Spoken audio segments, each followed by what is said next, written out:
जींद का विनाश हुआ ऐसे ही बड़ौदा का, और विकास ऐसा है कि कोई भी बाहर से आने वाला व्यक्ति इस विकास को देखकर जिंदगी में दोबारा जींद में आने की कोशिश नहीं करेगा। जींद को राजधानी बना दिया, बड़ौदा को राजधानी बनाएंगे। अगले कार्यकाल में होगा, ये भी ये मान के चलिए वो भी भाजपा के कार्यकाल में ही पूरा होगा। विधायक जी बन रहे हैं, सुनवाई कब होगी? चिल्ला चिल्ला के कहते हैं कि जिस गति से विकास होना चाहिए था उस गति से विकास नहीं हो रहा है। किशन मिड्ढा जी सरकार से इन दिनों नाराज हैं, उनकी ज़्यादा सुनवाई नहीं। और काम करने के लिए देखिए मैं काम करना चाहता हूँ, और मैं चाहता हूँ क्योंकि मेरे पिता की कर्म भूमि रही है जींद। उम्मीद तो ये भी थी कि किशन मिड्ढा जब यहाँ से जीतेंगे तो मंत्री पक्का बनेंगे, और किशन मिड्ढा कहीं ना कहीं जो पहले मुख्यमंत्री के खेमे में नजर आते थे आजकल अनिल विज के खेमे में नजर आते हैं। उनके खिलाफ एक्शन होना तय है। समय अनुसार उन त्रुटियों को भी ठीक किया जाएगा। धन्यवाद रैली निकाल गई, किसी को पैसे दिए गए, किसी को दारू दी गई, किसी को कोई मुनाफा दिया गया। आपके साथ लगता बड़ौदा है और वहाँ पे बीजेपी के नेताओं को घुसने नहीं दिया जा रहा। आपके गोद लिए गांव को पीलिया हो गया है। जींद की तरह बड़ौदा भी राजधानी बनेगा। दोस्तों नमस्कार, मैं हूं अजय लोहान और आप देख रहे हैं बिंदास हरियाणा। हरियाणा की राजनीति गरमाई हो है और ऐसे में बड़ौदा उपचुनाव को लेकर सभी राजनीतिक पार्टियां कोई कोर कसर नहीं छोड़ना चाहती है। और इसी कड़ी में बड़ौदा की जहां तक बात आती है तो उससे पहले जींद की बात आती है, क्योंकि जींद में भी ऐसा ही उपचुनाव हुआ था और उस उपचुनाव के अंदर दावे किए गए थे कि जींद को राजधानी बनाएंगे। और वहां से जब विधायक जी जीत के निकलते हैं तो वो क्या कर पाते हैं, उसी पे हम चर्चा करेंगे। आज हमारे साथ जींद के विधायक किशन मिड्ढा जी मौजूद है। किशन जी स्वागत है आपका बिंदास। नमस्कार जी।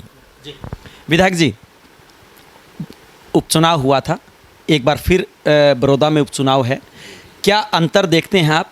जिस प्रकार से आपने जींद का काम किया है, काम करवाया है, वैसा ही बड़ौदा में होगा?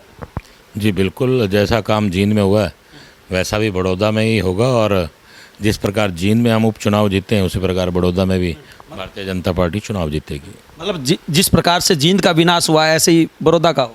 नहीं, जींद में विकास हुआ है, विनाश तो नहीं कह सकते, क्योंकि जींद में विकास आप देख सकते हैं कि पहले की बजाय अब जींद में विकास की जो गति है काफ़ी अच्छी है। और अब तो काफ़ी आप देख सकते हैं कि चारों तरफ जींद में विकास ही विकास आपको नज़र आएगा।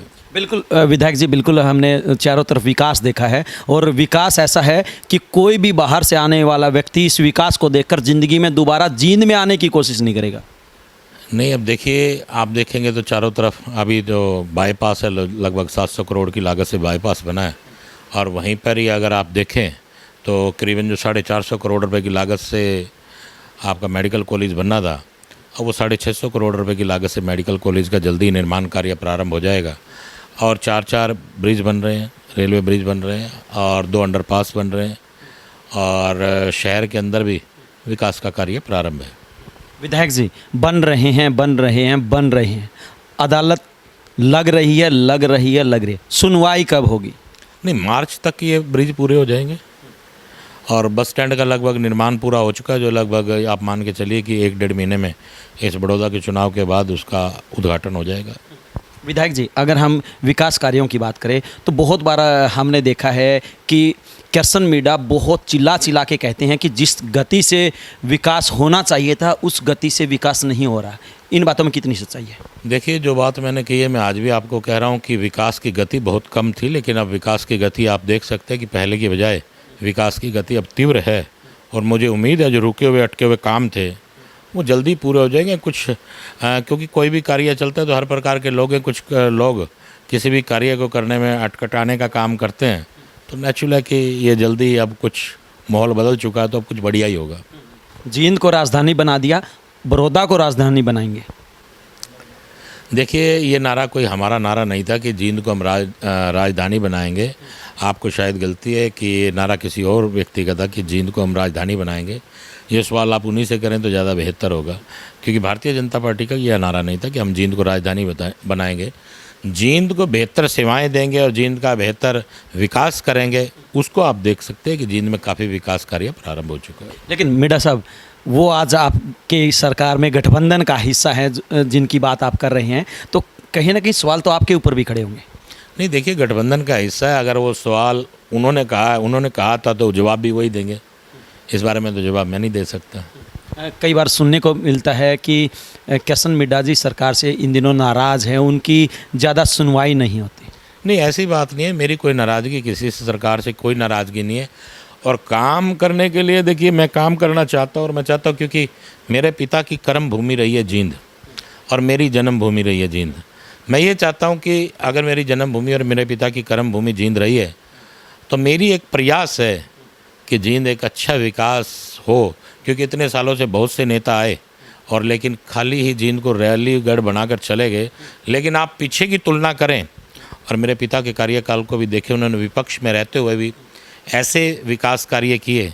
मुझे नहीं लगता किसी विपक्ष में बैठे हुए किसी नेता ने मेरे पिता ब्रह्मलीन डॉक्टर हरिचंद मिड्डा जैसे कार्य करवाए होंगे, क्योंकि उनकी शीतलता और उनकी सहनशीलता और उनके बोलने के अंदाज से विपक्ष में बैठने के बावजूद भी उन्होंने कार्य किए हैं। लेकिन ऐसी क्या वजह है उसके बावजूद भी कोई जींद में आना नहीं चाहता?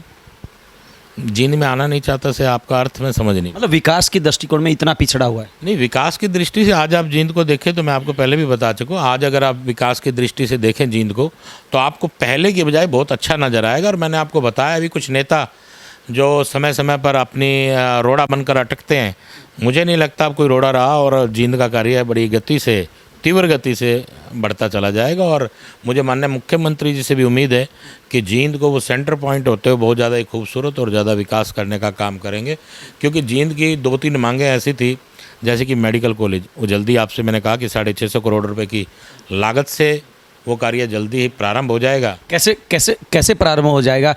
वो तो बिल्कुल रेंग के चल रहा है, क्योंकि 5 साल उसको बनने में लगेंगे और आपके 4 साल बचे। नहीं, 5 साल का तो नहीं मैं कहूँगा, लेकिन भवन बनना प्रारंभ हो जाएगा। अब किसी कार्य में पूरा प्रयास रहेगा कि हमारे कार्यकाल में भी वो पूरा हो जाए। और दूसरा, भाखड़ा का पानी लाने का एक जींद के लिए एक मूल उद्देश्य है, जो 450 करोड़ रुपए की लागत से लगभग भाखड़ा से जींद में पानी आएगा। उसके लिए माननीय मुख्यमंत्री जी ने भी कहा है और मैंने भी उनसे बात की है और मुझे उम्मीद है कि वो भी प्रपोजल जल्दी ही पूरा होने की पूरी उम्मीद करता हूँ। मतलब आगामी जो विधायक होंगे वो इस योजना को पूरा करवाएंगे? देखिए, मैं ये कहूँ कि आगामी क्या होगा क्या नहीं होगा, लेकिन मेरा उद्देश्य ये है कि जींद के लिए बेहतर सेवाएं देना।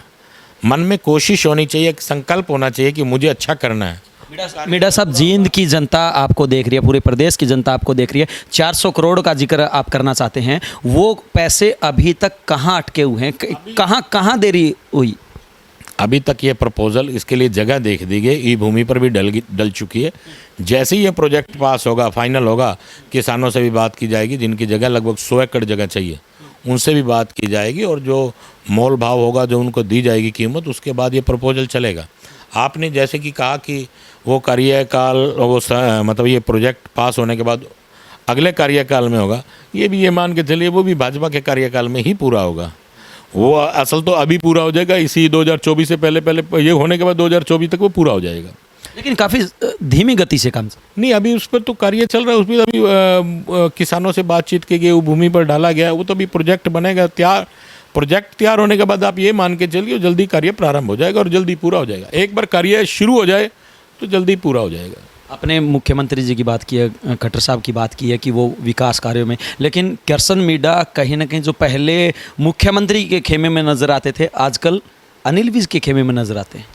नहीं, मैं भारतीय जनता पार्टी के खेमे में हूँ और माननीय मुख्यमंत्री जी हमारे वो यार, अनिल विज जी से मेरे मेरे प्रत्येक व्यक्ति से अच्छे संबंध है। किसी भी कार्य के जो भी कार्य है माननीय अनिल विज साहब का होता है, उनके पास उस कार्य को लेके जाता हूँ, और जो माननीय मुख्यमंत्री जी का कार्य है उनके पास उनके कार्य को लेके जाता हूँ। ये खेमे वेमे तो उनके, मैं अपने पिताजी की बात करूँ तो मेरे पिताजी कहते थे अक्सर कि एक डॉक्टर के लिए सामने वाला बहुत ज़्यादा कीमती होता है, तो और उसमें किसी प्रकार का कोई भेदभाव नहीं होता। मैं किसी प्रकार का भेदभाव नहीं करता। आज बागडोर माननीय मुख्यमंत्री जी खट्टर साहब के हाथ में, और वो हमारे सर्वे सर्वा राजा हैं। जो भी कार्य मैं उनके पास लेके जाता हूँ, वो एक अपने बेटे की तरह, मुझे उम्मीद है कि अपने बेटे की तरह जींद के कार्य को, मेरे कार्य को करने के लिए सहमति देते हैं। और विज साहब के पास जाता हूँ किसी कार्य को लेके, वो भी अपने भतीजे की तरह ही मुझे मेरे कार्य में करने में उतनी ही मदद करते हैं जैसे एक व्यक्ति अपने भतीजे के कार्य को करने में मदद करता है। मिड्डा साहब, आपने उम्मीद की बात कही कि उम्मीद लेके जाते हैं और काम होता है। उम्मीद तो ये भी थी कि किशन मिड्डा जब यहाँ से जीतेंगे तो मंत्री पक्का बनेंगे, और दावा भी किया गया था सरकार की तरफ से कि आप किसी विधायक को नहीं जिताओगे बल्कि मंत्री को जिताओगे। देखिए, ये वही सवाल आ गया। ये सवाल आप ऊपर पूछ सकते हैं जिन्होंने कहा था। ये आप उन्हीं से पूछ सकते हैं। मैं तो आपसे यही कहूँगा कि वो माननीय मुख्यमंत्री जी हमारे आला कमान जो फैसला लेंगे हम उनसे सहमत हैं। लेकिन जींद की जनता के साथ तो धोखा हुआ ना। अब जींद की जनता के साथ धोखा हुआ ये तो नहीं कह सकते, लेकिन मैं ये कह सकता हूँ कि जैसे कि मंत्री के कार्य होते हैं वैसे ही मेरे कार्य होते हैं, और यही उम्मीद और यही प्रयास है कि माननीय मुख्यमंत्री जी ने मंत्री के रूप में ना दे के उन्होंने जो वादे किए होंगे मुझे नहीं कहा, मैं नहीं ये कह सकता, लेकिन वो मेरे कार्य एक मंत्री के तौर पर ही कार्य करते और इसी प्रकार करते रहेंगे। कहाँ कर रहे हैं? आपने अभी पिछले दिनों कहा था कि अधिकारी सुनवाई नहीं करते। देखिए, अधिकारियों की कहीं ना कहीं कोई प्रॉब्लम है। ऐसे ही अभी आपको सुनने में पीछे माननीय अध्यक्ष जी को भी विधायकों ने कहने का कार्य किया, लेकिन मैं ये नहीं कहता, मेरी अधिकारी पूरा सुनते हैं और एक व्यक्ति में दम होना चाहिए और अधिकारी को उनकी बात माननी पड़ेगी, क्योंकि एक विधायक का जो वह एक चीफ सेक्रेटरी के जितना दर्जा और उसे वो बात माननी पड़ेगी और प्रत्येक व्यक्ति में वैसी हिम्मत होनी चाहिए। तो विधायक, क्योंकि विधायक जी हम ये बात इसलिए कह रहे हैं कि जब असीम गोयल की बात आई थी तो आपने कहा था, आप उनके समर्थन में उतरे थे और आपने भी कहा था कि अधिकारियों को बात सुननी पड़ेगी। नहीं, असीम गोयल जी के जो बात थी, देखिए असीम गोयल जी के मैं उसमें नहीं उतरा, लेकिन अधिकारियों को बात माननी चाहिए, चाहे कोई भी विधायक हो, उनको उनकी बात माननी चाहिए। अगर वो नहीं मानते तो हम लोग शिकायत करते हैं तो उसके ऊपर तुरंत ही माननीय मुख्यमंत्री या उससे संबंधित जो भी मंत्री हैं तुरंत कार्रवाई करते हैं। बेटा साहब, अगर हम जींद की सरकार की बात करें आपको छोड़ के, जहाँ पे आपका बहुत ज़्यादा टकराव रहता है, आपने भ्रष्टाचार के आरोप भी लगाए हैं, आपने कागजात भी दिखाए हैं, उसके बावजूद भी, आपकी अपनी सरकार होने के बावजूद भी, आपके अपने गृह मंत्री अपने होने के बावजूद भी, मुख्यमंत्री आपके अपने निजी होने के बावजूद भी आखिरकार कार्रवाई क्यों नहीं हो पा रही? देखिए, मैंने जो आरोप लगाए, क्योंकि माननीय मुख्यमंत्री जी और माननीय विज साहब जी एक ही बात कहते हैं कि जीरो टॉलरेंस की बात करते हैं कि जो भी भ्रष्टाचारी है उसके खिलाफ आप सबूत लेकर आइए और हम उसके खिलाफ कार्रवाई करेंगे। मेरे को जो सबूत मिले जिनके जहाँ भ्रष्टाचार हुआ, मैंने हमेशा वही बात उठाई जहाँ भ्रष्टाचार हुआ। सरकार में रहते हुए भी मैंने ये कहने का काम किया, जो भ्रष्टाचारी हैं उनके खिलाफ मैंने माननीय मुख्यमंत्री जी को भी और माननीय विज साहब के भी संज्ञान में सबूत में देने की फाइल देने का काम किया, और वो वहाँ से इंक्वायरी के लिए जींद में आई भी है, फाइल आई। अब जैसे इंक्वायरी जाएगी। लेकिन आपको नहीं लगता कि कहीं ना कहीं खोट है? क्योंकि एक विधायक के द्वारा, जनता के नुमाइंदे के द्वारा जब सारे सबूत दे दिए गए, उसके बावजूद भी किस चीज़ का इंतजार कर रही है सरकार? नहीं, उसकी इंक्वायरी चल रही है। जैसे इंक्वायरी की रिपोर्ट जाएगी तो माननीय मुख्यमंत्री जी और विज साहब तुरंत एक्शन लेंगे, मुझे पूरी उम्मीद है। कब लेंगे?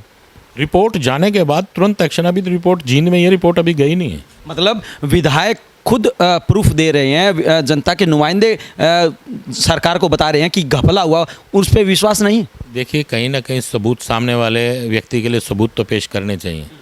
मेरे से जो सबूत एकत्रित हुए वो मैंने भ्रष्टाचार के देने का काम किया, और इंक्वायरी होगी और उसमें दूध का दूध और पानी का पानी होगा। ये तो तय है कि जो सबूत मैंने दिए हैं भ्रष्टाचारियों के लिए बहुत है कि उनके खिलाफ एक्शन होना तय है।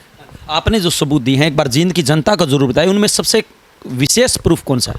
देखिए, विशेष रूप में तो मैं कहूँ अभी भी चल रहा है कि जो 2 पार्षद हैं उनके विषय में भी चल रहा है, और भी हैं, और इसी प्रकार से काफ़ी लगभग 400 पेजों के मैंने फाइल देने का काम किया। तो उन पे जितने मैटर हैं उन पे वो अपने आप इंक्वायरी करेंगे और होगा। सारे जो भ्रष्टाचार के जो मुझे सबूत मिले वो मैंने देने का काम किया, और मैं इसमें माननीय मुख्यमंत्री जी की भी और विज साहब की भी तारीफ़ करूंगा कि उनकी जो बात थी कि कोई भी भ्रष्टाचारी अगर इस सरकार में भ्रष्टाचार करता है तो उसके खिलाफ पूर्ण रूप से एक्शन लिया जाएगा, और वो तुरंत वहाँ फाइलें दोनों को, माननीय मुख्यमंत्री जी को मैंने फाइल दी और विज साहब को, तुरंत वहाँ से मार्क होकर जींद में आ गई, और जैसे ही रिपोर्ट जाएगी उनके खिलाफ, दोषियों के खिलाफ तुरंत एक्शन होगा। अगर कार्रवाई नहीं होती है तो आपका स्टैंड क्या रहेगा?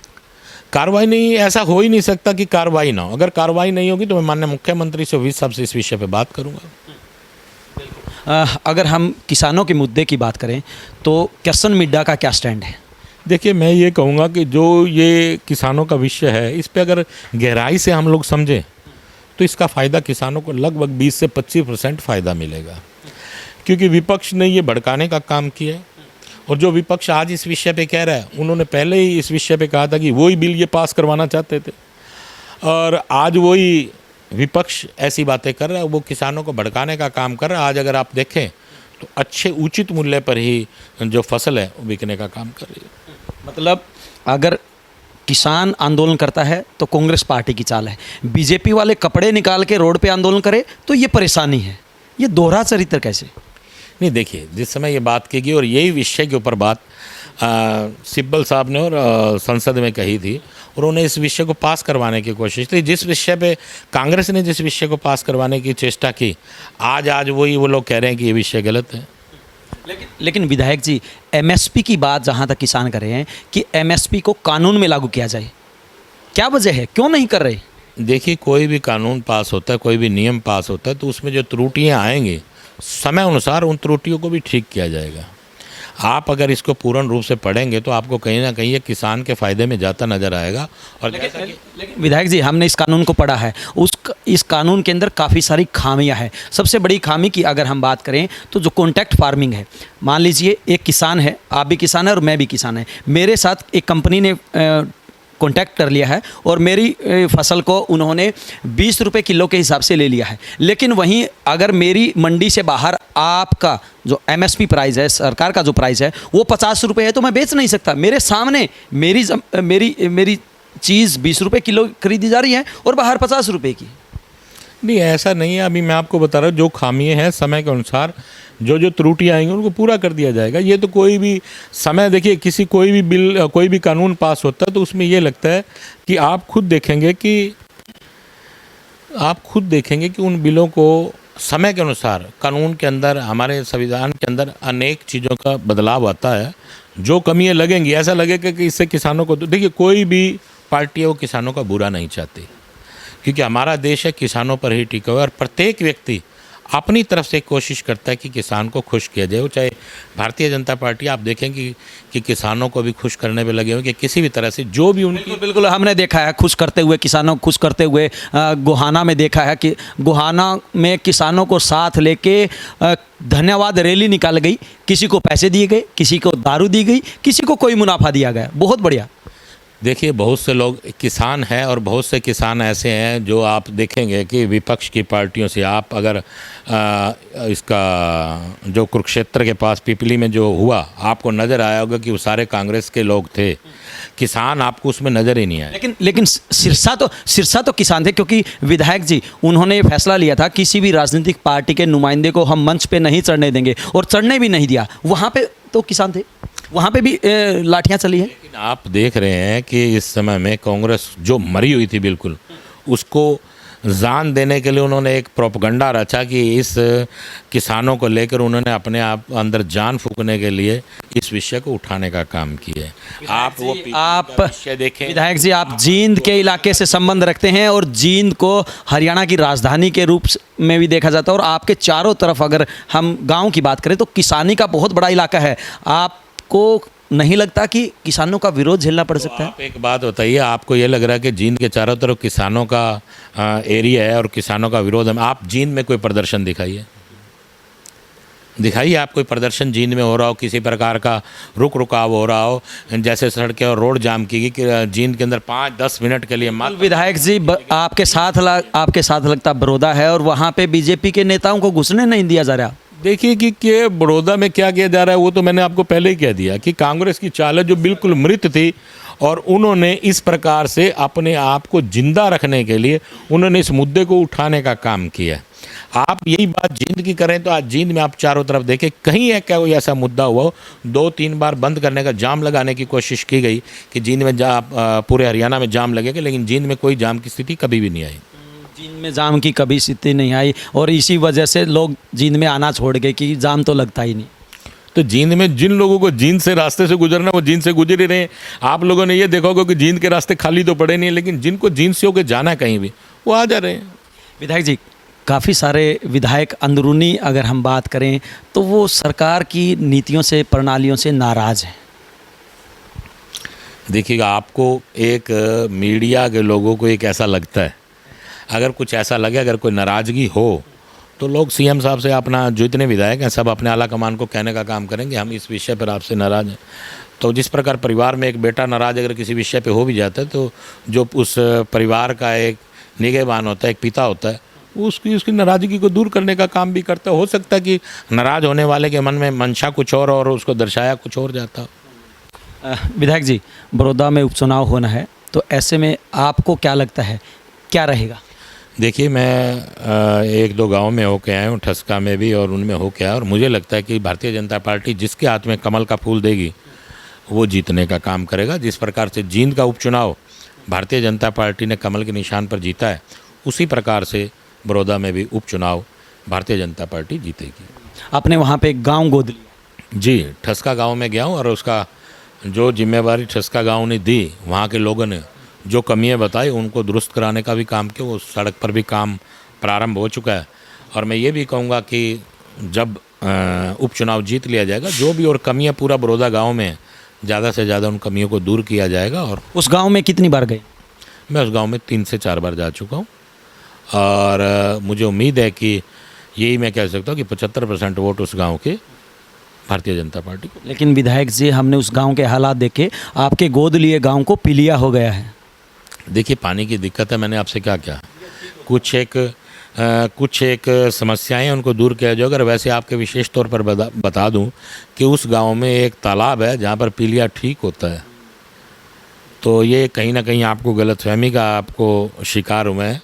तो ये आपको मानना पड़ेगा कि वहाँ एक तालाब है, उसमें नहाने से और उसका पानी पीने से पीलिया ठीक होता है। लेकिन साथ ही साथ लकवा भी है। देखिए, इस तरह से अगर किसी व्यक्ति को, एक आधे व्यक्ति को, ऐसे तो जींद में भी किसी को भी पैरालिसिस हो सकता है या ऐसी कोई समस्या किसी को भी आ सकती है, तो इसका दोष हम वहाँ को नहीं दे सकते। ये तो वहाँ तो शरीर की संरचना है, किसी भी व्यक्ति को कुछ हो सकता है। अंतिम प्रश्न, जींद की तरह बड़ौदा भी राजधानी बनेगा? नहीं, राजधानी का कोई हमारा प्रश्न, ना तो भारतीय जनता पार्टी ने ऐसा कुछ कहा, ना ही वो आज बड़ौदा के लिए ऐसा कुछ कह रहे हैं। मैं ये कह सकता हूँ कि बड़ौदा का विकास अच्छा होगा, भारतीय जनता पार्टी जीतेगी और बड़ौदा का विकास भी अच्छा होगा। गठबंधन का फायदा होगा इस उपचुनाव? देखिए, गठबंधन है तो गठबंधन का मेरा मानना है कि इसका फ़ायदा तो रहेगा ही। चलते चलते एक बार सभी दर्शकों को बता दें कि जींद के विकास के लिए आपकी आगामी सोच क्या है? देखिए, मैंने पहले भी कहा है कि जींद मेरी जन्मभूमि रही है और मेरे पिता की कर्मभूमि रही है। मेरा पूरा प्रयास रहेगा, जो पीछे समय गया उससे ज़्यादा बेहतर जींद को बड़ा स्वच्छ और सुंदर बनाने का काम करूँगा। और जैसा कि मैंने आपको पहले भी बताया कि मेरा एक ड्रीम, एक सपना मेरे पिता का सपना था, मैं अपने पिता का ही सपना पूरा करने में लगा हुआ हूँ। जो भी जींद के विकास में या किसी प्रकार की समस्या पैदा करेगा, तो उसको कहीं ना कहीं अपने आप, मेरे विकास कार्य को, मेरी मेहनत को देख के पीछे हटना पड़ेगा या वो अपने आप ही हट जाएगा। ये थे जींद से विधायक किशन मिड्ढा, जिनका साफ तौर से कहना है कि जींद के विकास के लिए उनकी तरफ से कोई कोर कसर नहीं छोड़ी जा रही है। इससे भी एक कदम आगे इनका ये भी कहना है कि बहुत जल्द जो जींद में विकास के कार्य चल रहे हैं उनको पूरा करवा दिया जाएगा और कहीं ना कहीं जींद का स्वरूप बदलने का काम किया जाएगा। इससे भी एक कदम आगे इनका ये भी कहना है कि बड़ौदा उपचुनाव के अंदर बीजेपी को काफ़ी सारा फ़ायदा होने वाला है। हालांकि ये तो आने वाला समय ही बताएगा कि जिस प्रकार से राजधानी बनाने के दावे जींद को किए गए थे, वैसे ही दावे वहाँ पे भी किए जाएंगे, लेकिन अमली जामा किस बात को और किस कार्यों को कितना पहनाया जाता है, ये देखने वाली बात होगी। वीडियो जर्नलिस्ट अमित कुमार के साथ अजय लोहान, बिंदास रहना।